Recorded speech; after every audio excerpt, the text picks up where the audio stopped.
Hi, hello, this is me, Bibches Vlog. So for today's video, gani guys, it's Sunday today. So hatagid kami sang time guys nga makasimba kay mga pilagid ka weeks guys nga wala kami nakasimba. So today, thank you Lord for everything, for all the guidance and safetyness of each and everyone.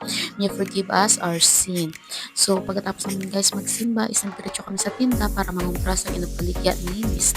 So naguna gani kami tuya guys sa may tunga sang tinda sang iya ginapang pangumprahan sang maninga nilaga. So hamak nyo guys, pwede ka mahal na galis guys ang nilaga nga mani guys adto ang iya nga kumpra is nasa 130 lang ang gantang, tapos nagsaka siya nimo 140 ang gantang. Tapos guys, subong guys after 2 months nga wala kami nakalibot, pagbalik namon charan 160 na ang gantang. So paano naman kita guys makaginan siya kay kung sa una guys halusan kita makaginan siya, how much more subong pagid kapinta ang mga plastic guys nga ginagamit na pang repack is nagmarahal man. So pagkatapos naman guys magbakal sang mani, diretso man kami sa isdaan para magkumpra sang or magbakal sang amon nga surod anon subong nga panyaga. So ang nabako naman guys is bangros. So alam nyo na kung anong imuunta is tula nga bangros or sinigang.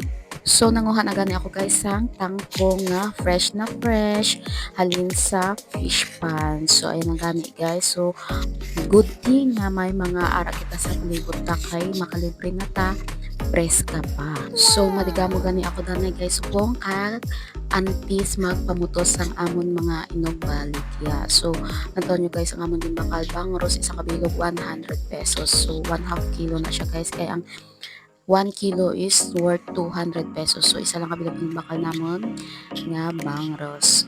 So ara na gani guys, habang nagapakulo ako na guys ang akton nga sabaw is himay-himay ko na ang tangkong nga inugsampaw sa aton nga bangros. So mahigop naman kita guys ang sampaw sa bangros kaya tumadugay-dugay naman kita nga wala nakatilaw sang bangros.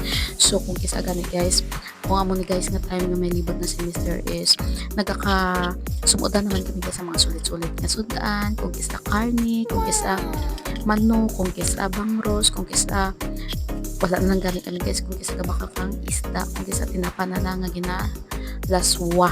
So good thing lang guys na kahit papano is makakasurvive kita sa adlaw-adlaw nga tanan. So thank you Lord kaya nakabalik na kami sa amon nga small business. So sana Lord is mabakal pa sa mga palabuton tigid nga mga inadlaw, kaya amon ang gid nga amon guys nga ginakuan sang amon nga income mula na sang iban. So sang udto gani guys is nagtulog-tulog danay kami ni Mr. and then pagbugtaw is nagumpisa naman kami guys ang amon nga mga ulobrahon. So ako ang nagapanguto sang mani kag chicharon crackers, siya naman ang nagahugas ang balot kag magluto sang balot. So buligay lang guys para nga hindi mabugat sa isa ka tawo. So amo lang ni guys no ang amon nga pangabuhian, pero amon yang naga-survive sang amon mga kinahanglanon kag sang amon mga gusto nga baklon. So hindi man namon tanan ma-provide, so at least kahit papano is na survive namon ang kada adlaw namon nga kinahanglanon. So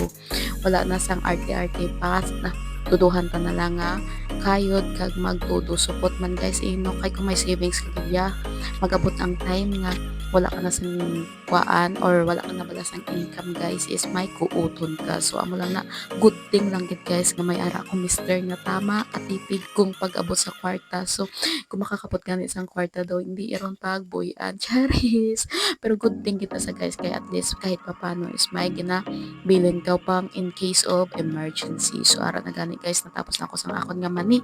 Ang sunod naman is crackers. So amo lang ni kay sulit-sulit ang akon nga daily routine. So tama gid ni sang kung kisa ka boring sang akon guys nga daily kay man syempre sulit-sulit lang kay, but it's okay guys kay diri kita kakabuhi kag amo ni ang reality sa aton nga kabuhi. So that's it for today guys, thank you for watching, bye bye.